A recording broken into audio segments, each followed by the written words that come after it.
Football meets football is the theme of our media days this year. Like football, college football is about identity, community, and connection. The energy of packed stadiums and traditions that define each team. To help us kick things off, I'd like to welcome Dan Hunt, North Texas FIFA World Cup Organizing Committee Co-Chair and FC Dallas President, to the stage.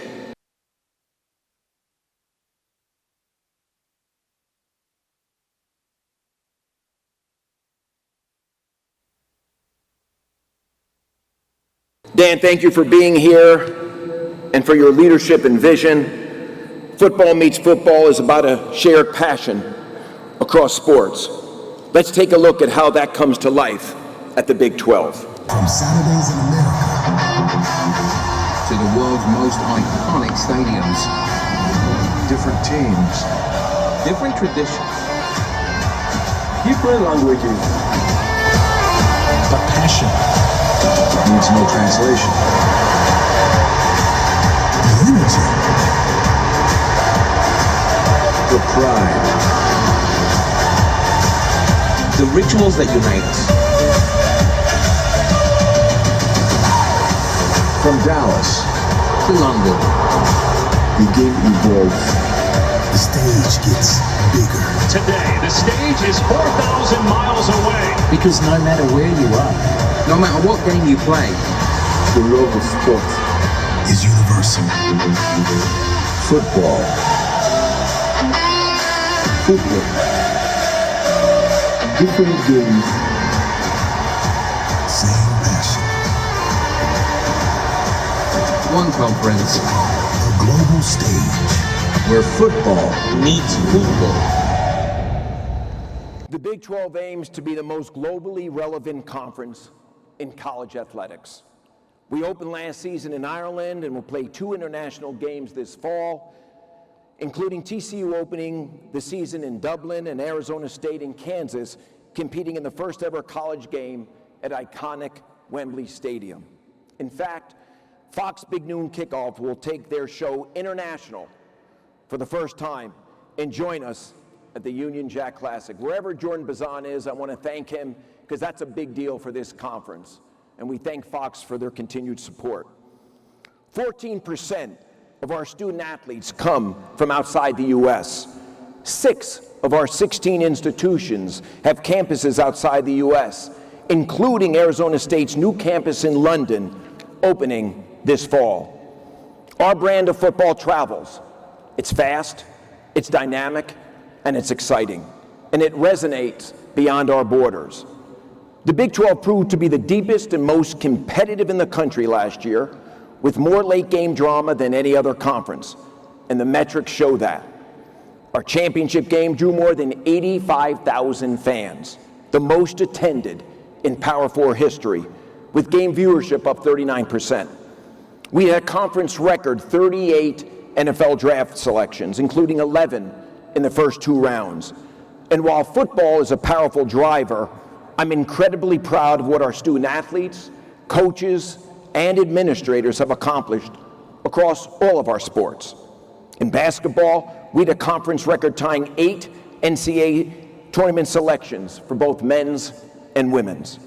9 of our men's players were selected in the first round of this year's NBA draft, a conference record, including the number 1 and number 2 picks overall. On the women's side, 5 players were selected in the WNBA draft, highlighted by the number 2 pick overall. We set a conference record in team sports, with 99 teams advancing to NCAA postseason play this past year, including record-setting representation in soccer, volleyball, lacrosse, softball, golf, and tennis.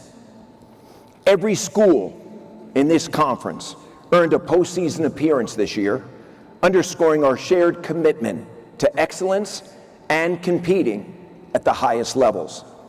We will continue our commitment to growing Olympic sports and are excited to host our second media days for volleyball and debut an in-season challenge for the first time this fall.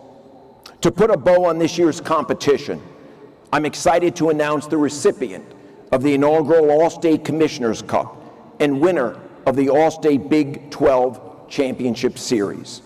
This award honors the Big 12 program that excelled both athletically and academically throughout the year. This year's winner, Arizona. I want to congratulate President Garamella, Athletic Director Desiree Reed-Francois, and all the great University of Arizona student athletes. Let's give them a hand, please. In addition to receiving the Commissioner's Cup trophy, Arizona will receive a scholarship donation from All-State in recognition of this great achievement. I also want to recognize the recipients of the 4th annual Bob Bowlesby Award, given to student athletes who exemplify leadership and achievement both on and off the field.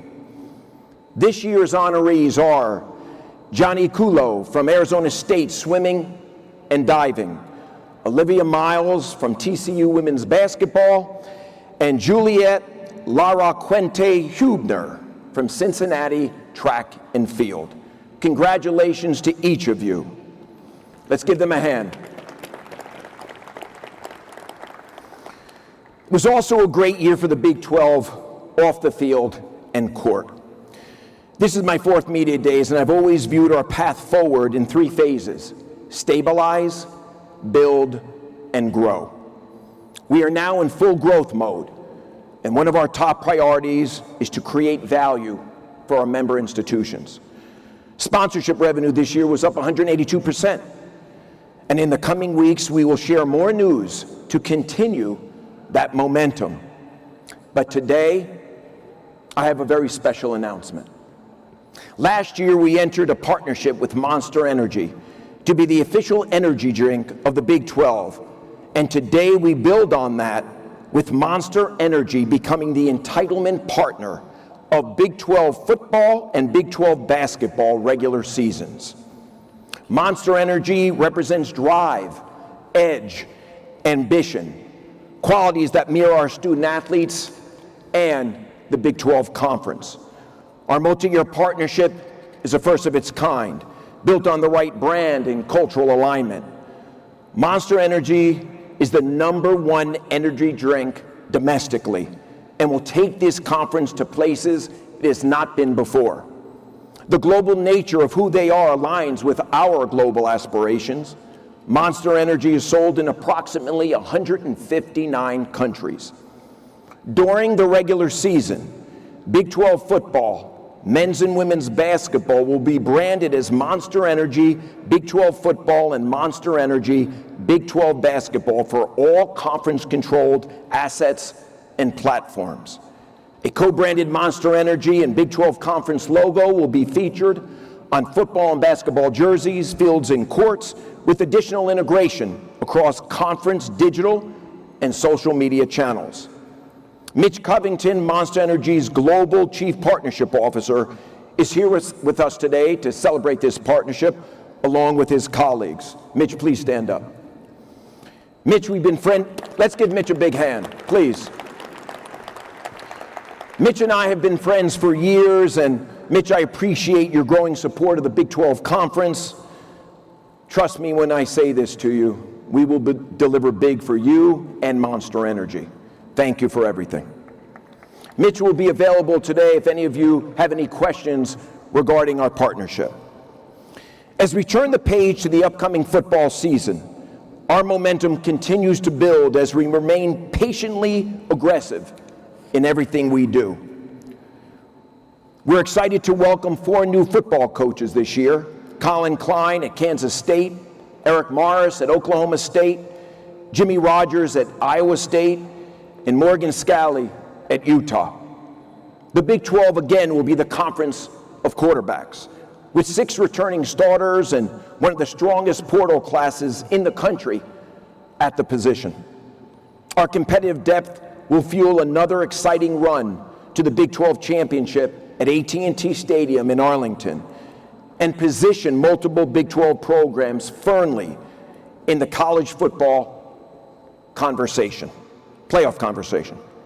We will also use our championship game to celebrate America 250. This fall, we'll also introduce live replay review conversations, building on live replay center look-ins that were introduced last year. And we will also open a new replay operations center in 2027, as previously announced. We'll continue to strengthen our partnership with the NFL, further developing our 4 core principles of officiating, flag football, international growth, and driving innovation across all levels of the game.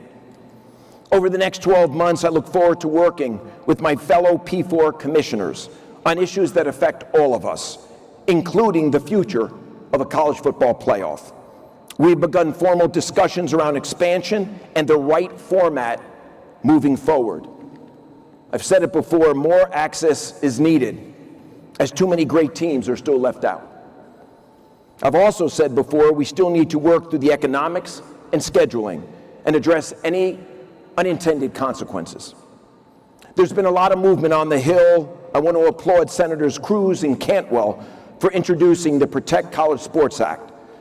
This bipartisan legislation represents an important step toward a more consistent national approach, providing a strong foundation for greater stability, clearer standards, and meaningful protections for our student athletes. I plan on being on the Hill next week to have further discussions regarding the bill and its refinement. We just completed year 1 of the College Sports Commission, and like any startup, there have been challenges. However, I'm encouraged by the foundation in place and the discussions around the adjustments we are addressing for year 2.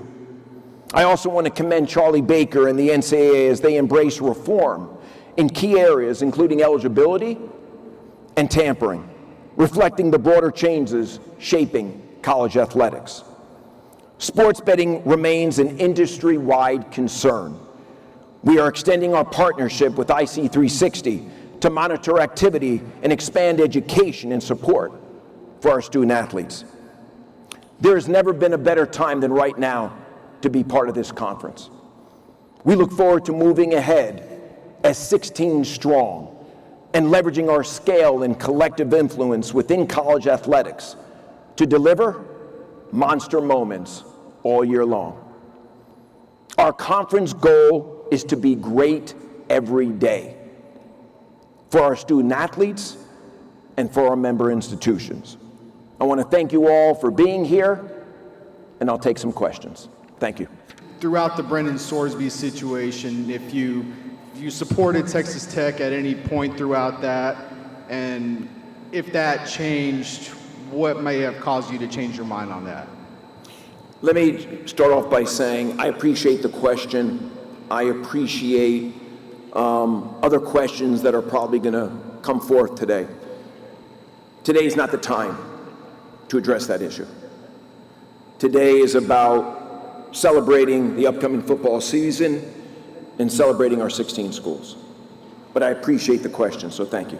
You mentioned about expansion and being able to obviously expand the conference and obviously the game of college football. What steps do you need to take to be able to expand but not have an overkill and be able to get on one accord with the rest of the conferences to be able to try to make that happen? Are you talking about expansion from a standpoint of member institutions? Member institutions, yes.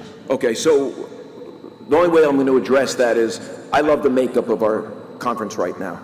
You know, you think about the composition of the Big 12, we've added 8 institutions over the last 3 to 4 years, okay?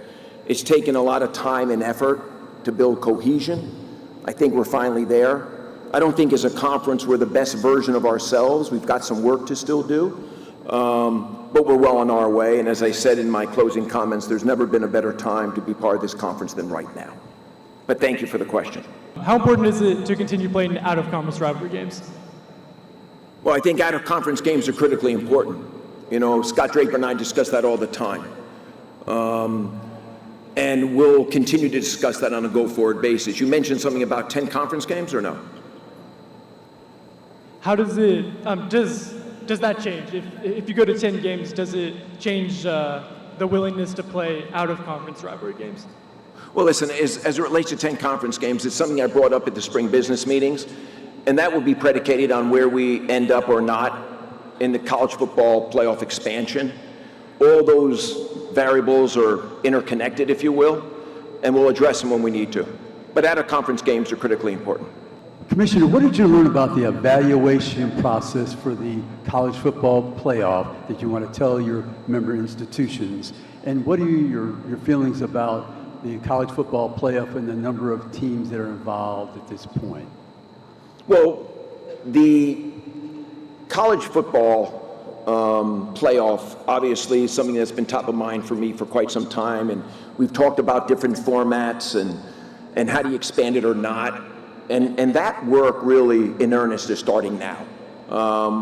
I just returned a few weeks ago from Colorado where the management committee came together and we started discussing what the possibilities might look like. And as I said in my opening comments, we need more access. I'm a firm believer in that. The Big 12 is a firm believer in that. Where that takes us, I can't tell you today. I don't have a crystal ball. But I want more access.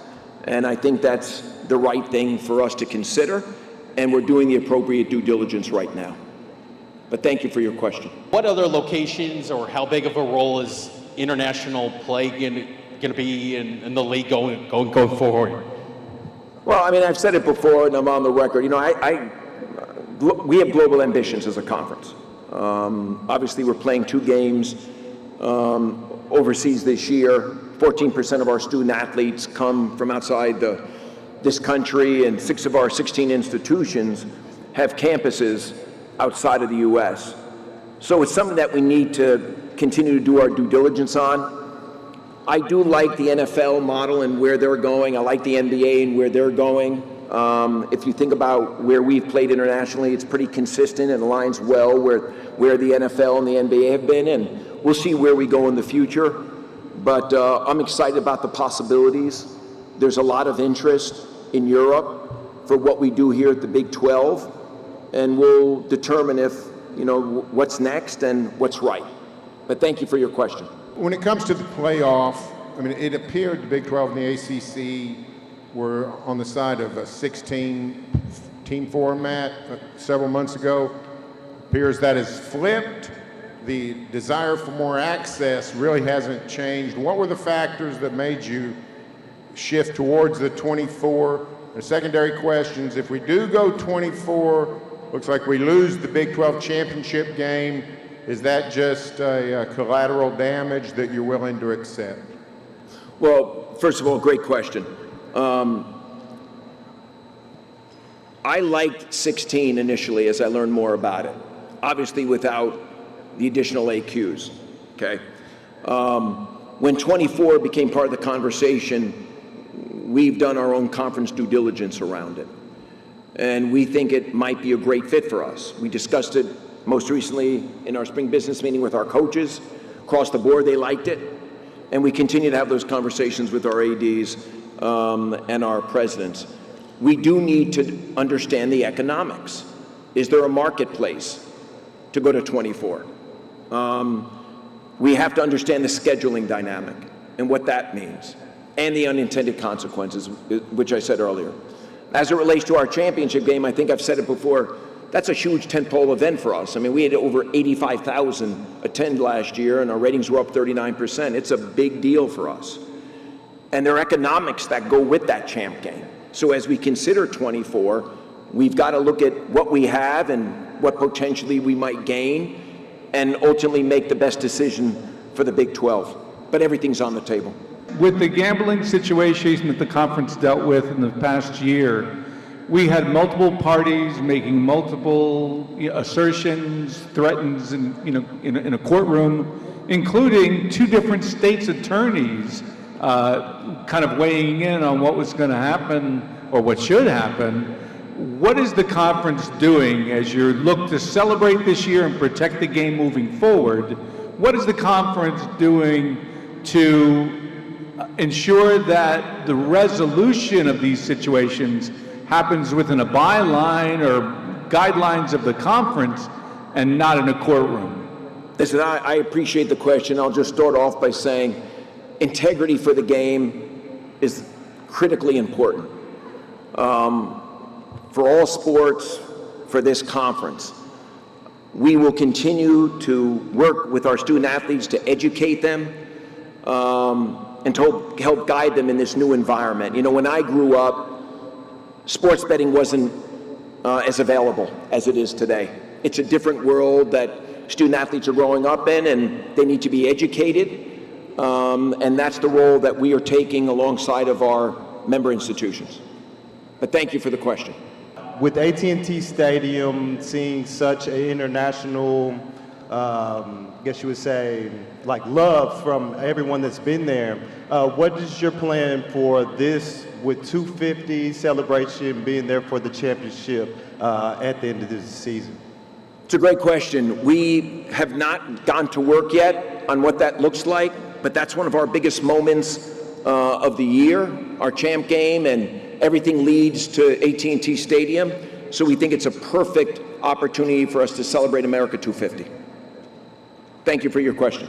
Texas Tech got fined over tortillas, and tortillas were banned outright. OSU paddles broke an noise-maker rule, has a tradition exemption. Sorsby never played a snap for the Red Raiders. Big 12 sued them anyway, while Cincinnati hasn't been yet touched. You're selling greater than 12. Why should Texas Tech fans believe it? Could you sit? Let me come closer to you. Stand up. Ask that question again, and I'm going to give you the answer I want to give you, so go ahead. Texas Tech got fined for tortillas, and tortillas were banned outright.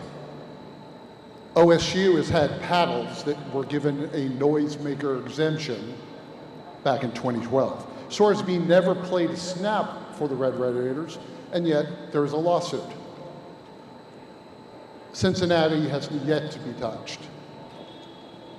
You're selling greater than 12. Why should Texas Tech fans believe them? No, I didn't say greater than 12. You misquoted me. I said we're going forward as 16 strong, and that's my answer to your question. But thank you for that question. Appreciate it. As private equity becomes more and more prominent in the sport, a lot of universities still depend on alumni bases, fundraisers, stuff like that. Some see private equity as controversial, albeit some necessary. How do you see the future of private equity breaking in specifically into the Big 12, and what is that going to look like? Well, that's a great question, but you might not have been reading what has been going on in the Big 12. So we were at the forefront of private equity when I first got here. We explored all different options, from private equity to debt, you name it. And each conference, each school has to do what's in their best interest. We landed in a place that I felt was a great partnership with Redbird. That's all about business development. It's not traditional private equity. So we like where we've landed. We think we're in a really good place. We have a strategic partnership with Redbird. It's all about growing the conference and taking advantage of their ecosystem. But I can't speak to where private equity lands in college athletics, because every situation is different, whether it be at a conference level or at a school level. But thank you for your question. Question for you about the Protect College Sports Act. You've been vocal in support of that piece of legislation. What do you think are the specific strengths, and what would you tweak to improve it? It's a great question. First of all, I'll start off by saying I've probably spent more time on the Hill in this job in the last 4 years than I have throughout my entire career. And it was necessary. I think when you go to people and ask for help, you're not going to get back exactly what you want. Okay, that's life. When I look at the bill, and I've had lots of conversations with Senator Cantwell and Senator Cruz, in fact, I'll be there next week, there was a lot of negotiation that was being done, a lot of horse trading that was being done. And I look at where we've landed right now as progress over perfection. Nothing's going to be perfect. But the question is, can we make progress? Are we better off with a bill than without one? So to answer your question, when I think about some of the elements of the bill that I like, it starts with agent restrictions, which we need. Federal preemption, limited liability protection, the transfer portal, eligibility, cap circumvention, just to name a few. And they're not perfect as currently written, but they will help resolve some of the chaos that's currently in the system and deliver a more stable model for collegiate athletics moving forward. Next week, I'll be on the Hill and we'll discuss areas that could be tweaked and refined. But I think at the core, there's a lot in there to like. It's not perfect, don't get me wrong, okay? But there's a lot to like. And I know, having spoken to both senators, again, it was a major negotiation. And you got to have give and take in those situations. But thank you for the question. Back in May, the Big 12 became the first Power 4 school to have all of its members sign a participation agreement. And we know that's coming with battling NIL, you know, salary cap, revenue sharing. Can you say or expand on how that's going along up until this point? Well, listen, we did sign the participation agreement. I think signing that participation agreement shows that all of our schools share the same vision and mission for the go forward, and we want rules, and we want rules enforced. Okay, that's the message behind signing the participation agreement. On some of the adjustments that are being made at the College Sports Commission, I'm not at liberty to discuss those right now, but as I said earlier in my comments, the CSC is a startup. Like any startup, you're going to have challenges, and then you have to address those challenges. I think we've been very fluid throughout the last 6 months in addressing some of those challenges. And I think on a go-forward basis, as we think about year 2, we're going to have to probably make some more meaningful adjustments. And I'm willing to roll up my sleeves and partner with my other P4 commissioners in order to get to the right place. Thank you for your question. BYU fans and the team have experienced religious derogatory remarks last season. I wanted to ask you about what steps are being taken by the conference to help prevent that from happening this upcoming season. First of all, it's a great question, and thank you for asking that question today. I can tell you I speak on behalf of my role as commissioner, as well as my 16 institutions. We have a zero tolerance for that kind of behavior on a go-forward basis. Zero tolerance.